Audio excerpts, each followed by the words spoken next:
बाबासाहेबांच्या संपूर्ण सिद्धांताचा तत्वज्ञानाचा अर्थबोध करून सांगण्यासाठी ते प्रयत्नशील असतात। यामध्ये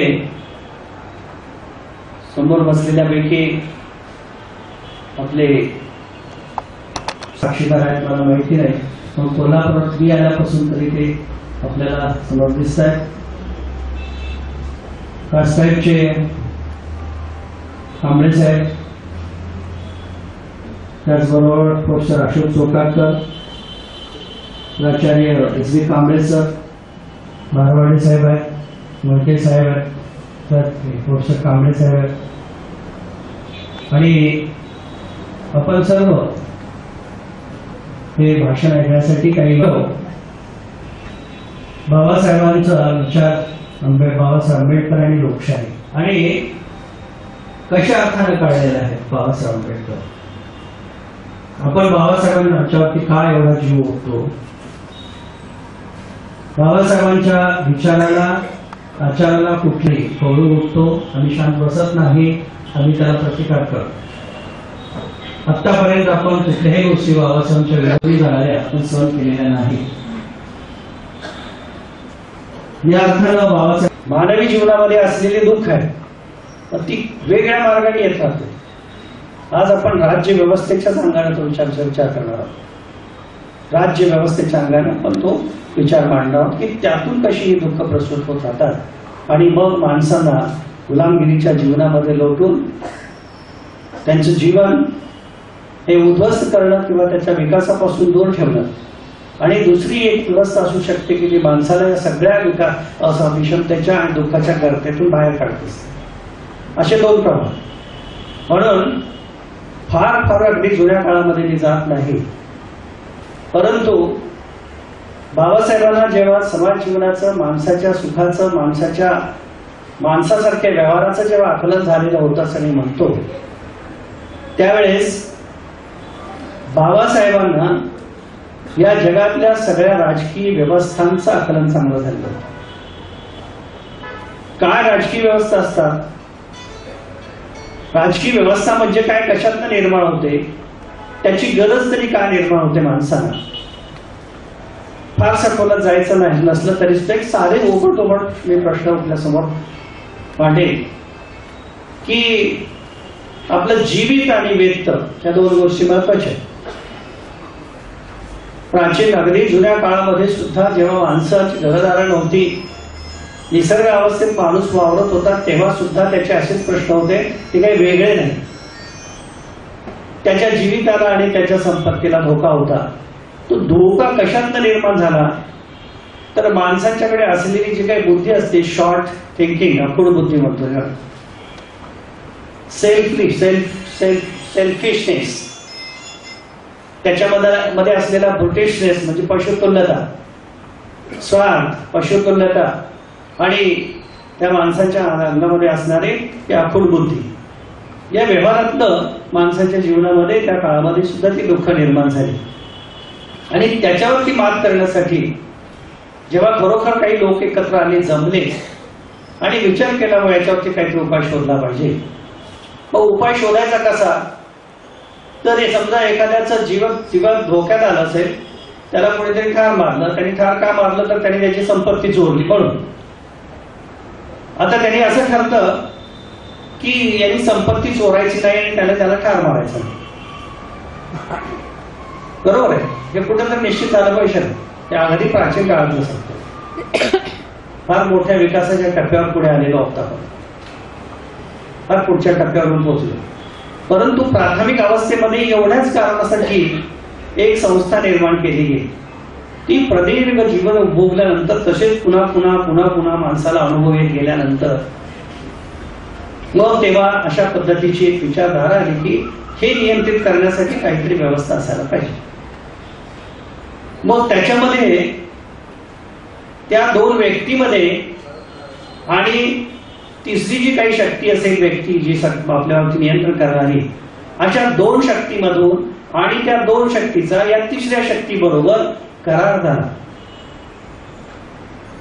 आणि त्या करारातून मग पुढे राज्यांच्या निर्मिती होते. हे ऐतिहासिक सत्य आहे. म्हणून या व्यवस्थांच्या संदर्भामध्ये अगदी प्राचीन काळापासून लोक कसाही विचार करून आपल्याला मात्र जो विवेक आहे, जो कॉन्शियसनेस आहे, त्याच्या अनुषंगाने आपण विचार करायचा की सध्या स्थितीत हा प्रयोग शक्य आहे, यशस्वी आहे आणि तोच आपण सगळ्यांनी स्वीकारला पाहिजे. म्हणजे करारातून निर्माण होणारी जी व्यवस्था आहे ती व्यवस्थाच योग्य आहे आणि त्या व्यवस्थेच्या पुढे आणखी दुसरी काही व्यवस्था निर्माण झालेली नाही. या अर्थानं आपण त्या कराराचा विचार करायचा. जेव्हा बाबासाहेबांना हे जगातलं सगळं दिसलं की काही ठिकाणी थिओक्रेटिक स्टेट्स, मध्ययुगीन पूर्वी काळाच्या पूर्वी आचार्य कांबळे सर इतिहासाचे आहे की ज्या थिओक्रेटिक किंवा धर्मावरती आधारित राज्यव्यवस्था होत्या त्या राज्यव्यवस्थातून जगाचे प्रश्न सुटले का? लोकांचे प्रश्नांची सोडवणूक झाली का? नाही झाली. त्या थिओक्रेट्स मधून अजिबात झाली नाही. थिओक्रेटिक स्टेट्स म्हणजे धर्माधिष्ठित राज्य अशा अर्थात. कारण तसं म्हटलं तर आम्ही जेव्हा बुद्ध धर्माकडे येतो त्यावेळेस आपल्याला मी म्हणालेलं वाक्य मला बदलायला आवडतं. सभागृहातले लोक ताबडतोब बदला आणि बुद्धांच्या काळामध्ये असं काही घडलेलं नाही. कारण ते आकलन वेगळंच आहे आपलं. आपण धर्म म्हणून पाहत नाही बुद्धांच्याकडे, धम्म म्हणून पाहतो. तेव्हा बुद्धाचं तत्वज्ञान, बौद्ध तत्वज्ञान या राज्य व्यवस्थेच्या संदर्भामध्ये हे पूर्णतः वेगळं. आणि म्हणून बाबासाहेबांचं याच्या संदर्भातलं सगळ्यात पहिल्यांदा पूर्णपणे आकलन झालेलं होतं की या लोकांना या व्यवस्थेतून बाहेर काढायचं असेल तर काय करायचं. तर हे त्यावेळेस ते बाबासाहेबांनी काय केलं नाही, परंतु तो विचार मात्र पुढे आला.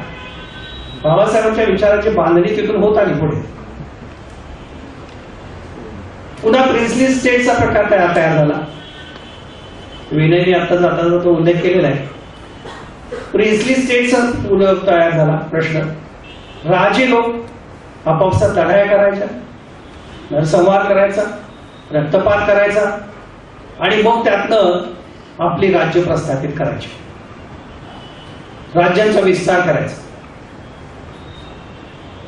अशा पद्धतीनं ती प्रिन्सली स्टेट किंवा राज्यशाही, जो काय राजशाही आपण म्हणतो, ही प्रदीर्घ काळात जगावरती आधी राज्य करत आहे. शेवटी त्याचेही खूप दुष्परिणाम जगाला भोगायला लागले. आणि मग त्यातनं पुन्हा मार्ग काढायचा. हे मी मुद्दाम एवढ्यासाठी सांगतो, आपल्याला बऱ्यापैकी याचं ज्ञान असतं नाही असं नाही, परंतु जेव्हा कॉन्स्टिट्यूशन भारताचं संविधान लिहायचं होतं तेव्हा याच्यासाठी ही पार्श्वभूमी आवश्यक. म्हणून या प्रिन्सली स्टेटचे परिणाम भोगल्यानंतर त्याच्यामध्ये हुकुमशाहीचा जे अनार्कीचा जो भाग आहे, डिक्टेटरशिपचा जो भाग आहे, अरिस्टोक्रसी आहे, डिक्टेटरशिप आहे, अनार्की, ऑलिगार्की, धनिक तंत्र आहेत वगैरे वगैरे, खूप अशुद्ध प्रकारच्या सगळ्या त्या राजशाही आहेत प्रिन्सली स्टेट्स मध्ये. अतिशय वाईट असं चित्र आहे ते. मग पुढे या दोनच्या मध्ये राज्यामध्ये आणि पुन्हा जी कायदा निर्मिती किंवा ज्यांना असं वाटतं की बाबा हे नियमानुसार हवं, कायद्यानुसार हवं, अशा दोन तत्वप्रणालीमध्ये पुन्हा संघर्ष होत राहिला.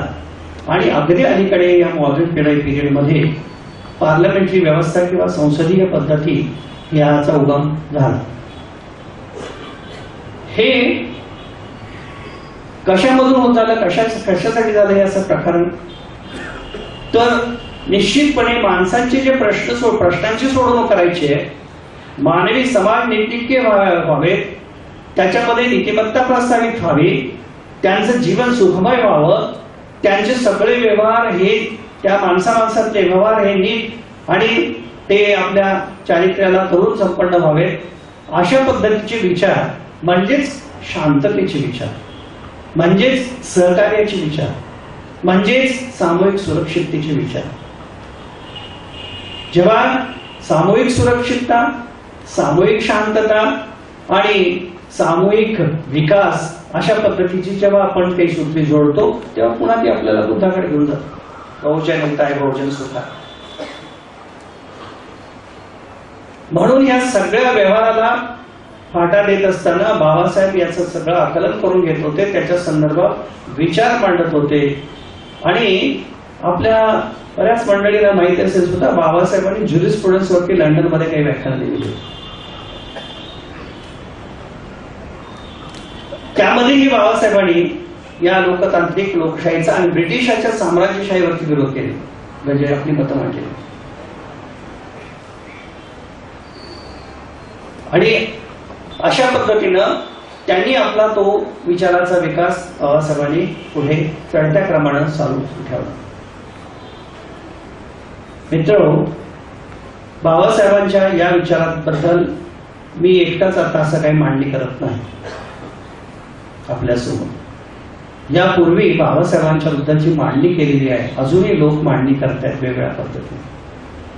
काही विद्यापीठाच्या क्षेत्रामध्ये संशोधन झालेलं आहे बाबासाहेबांच्या प्रती. कर्नाटकामध्ये डॉक्टर राजशेखर या नावाच्या ग्रस्तांनी बाबासाहेबांच्या इमॅन्सिपेशन ऑफ पॉलिटिक्स वरती खूप मूलभूत संशोधन केलेलं आहे.